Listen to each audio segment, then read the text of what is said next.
is here. Let's put it up on the screen for folks at home to see. He said one or more of the memos, he's referring to the letters that James Comey wrote, may be related to our ongoing investigation. It may contain classified information and may report confidential presidential communications, so we have a legal duty to evaluate the consequences of providing access to them. What do you think about that, given the fact that James Comey said there was nothing classified in those memos? I wish he had shared that advice with Jim Comey before he went on national television and recalled every conversation he's ever had with President Trump. So I don't want the drama. I want the documents. I've actually read them, Martha. I read them months ago, which is why I think it's really important that you get to see them and your viewers get to see them. Look, Comey's talking about them. He included it in his Senate testimony. He's talking a lot about them. Well, everyone should know what exactly he memorialized after his conversations with the president. And as you say, you're one of the few people who has actually read these memos. So is there anything classified in there? Is there anything top secret in there? I can think of two sentences in all the memos I read that would be appropriately redacted. But having said that, DOJ can redact whatever they want that they think is part of an ongoing probe or somehow is classified. What I'm most interested in, which is what Comey's talking about, there's no need for that to be classified. So Comey gets to talk about it, but no one else does, and that's just not fair to your viewers, and it's not fair to the president, frankly. All right. So when you take a look at some of what he has been saying with regard to all of this, he's right. You can't lie, but that would come as really interesting legal counsel to all the people who have been hauled in front of grand juries that the FBI really prefers to do it another way. I'm sure they'd all prefer a more flexible venue that Hillary Clinton got. Well, I'll tell you what they'd like. They'd love to have Cheryl Mills and all the other potential fact witnesses sitting in there while you're being interviewed. I have never heard of that before. So what he means by flexibility, I think the right word is unprecedented. It's never been done before. Yeah, I mean, I would love for him to be pressed on that question of what exactly he means by flexibility and why it would get the FBI to their ends of determining whether or not there was any wrongdoing done in that case. I want to draw your attention to something else that came out on Friday in the Inspector General's report with regard to Andrew McCabe. And it goes to the question of whether or not James Comey is in any sort of trouble for leaking to his reporter friend, which he mentioned in the introduction here. And here is what it says in the IG report with regard to Andrew McCabe. It says McCabe argues that Comey, quote, would have every incentive to distance himself from this disclosure. It goes on to say, due to McCabe's belief that the OIG, the Inspector General, is reviewing Comey's disclosure of other information to the media. So Andrew McCabe apparently is under the impression that Comey is part of the Inspector General's investigation. I wouldn't be surprised if he were. I mean, Michael Horowitz is looking at all of what happened in 2016, and there were lots of leaks. I mean, Comey gave one of his memos to a law professor. So I think Horowitz is looking at everything in 2016, and anyone at the Bureau who made an unauthorized leak should take note of what happened to Andy McCabe. So is that potentially perilous for James Comey, who, as you point out, is telling his story? I think he's got 11 interviews coming up in the next 10 or 12 days. I think what's most perilous for Jim Comey, quite frankly, Martha, is he's written a book about morality and ethics and truth, and he's engaged in more relativism, I think, than any book author I have seen in a long time. Now, keep in mind, he says President Trump lied.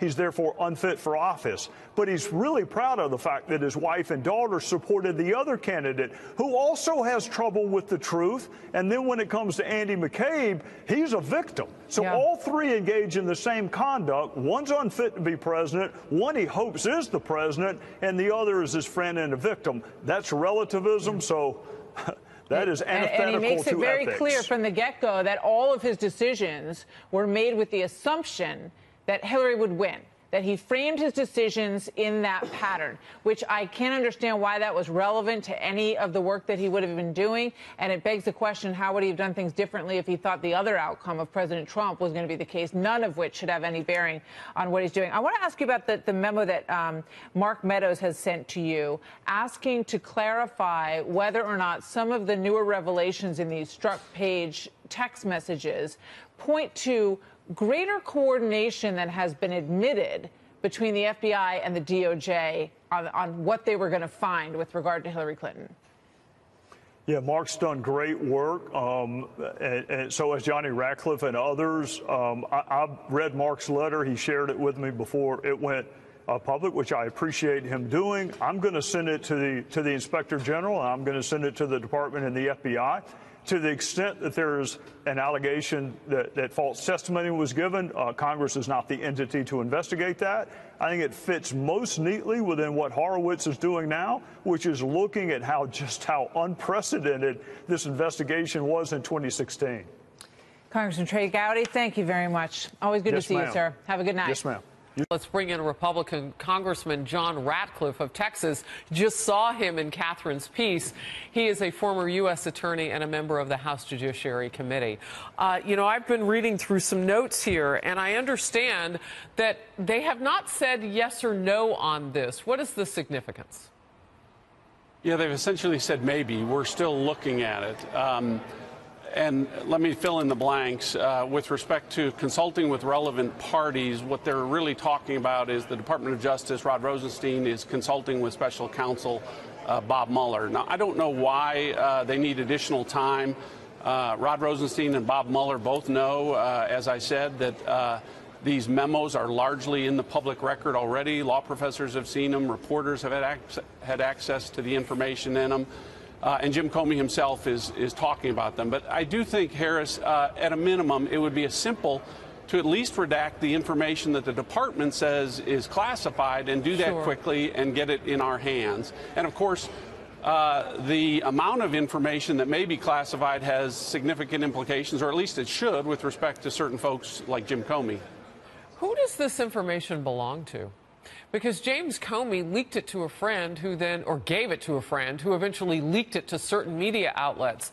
Isn't it belonging to the government? Does he have even a right to put parts in his book and put it in the hands of the media? Well, it depends who you ask. Clearly, the department is asserting right now that it belongs to them, and that's why they're able to assert certain privileges at this point in time, or that's the position that they're taking. Jim Comey clearly is saying that it was not. And I know he has to be rooting really hard that he's right, because, again, he's handed information to parties that don't have security clearances. And if it turns out that he handed classified information over, that should have significant implications and consequences for him. Well, I'm thinking crime.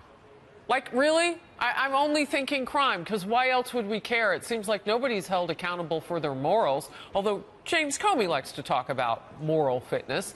But that would not be right legally if he gave knowing classified information to people who were not cleared to look at it. Well, Harris, you're right. It should be. Leaking classified information is a crime, or at least it used to be. One of the ironies here, Harris, is that prosecuting anyone for the disclosure of classified information has been made more difficult under the Jim Comey standard or Jim Comey precedent set in the Hillary Clinton email investigation.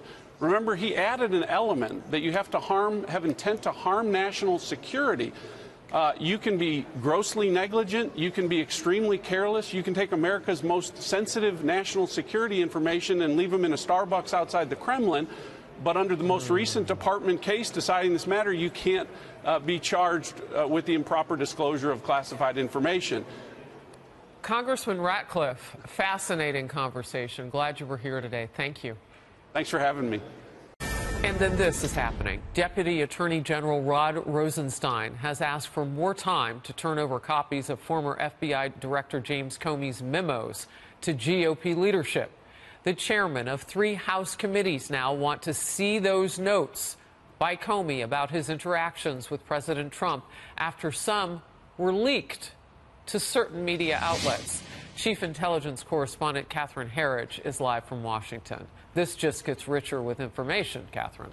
Well, it does, Harris. Thank you and good afternoon. After missing last night's deadline, the Justice Department sent this letter asking for more time to review and provide the Comey memos to Congress. There are believed to be 7 memos in all documenting his conversations with President Trump. And the holdup is over classification and the Russia probe.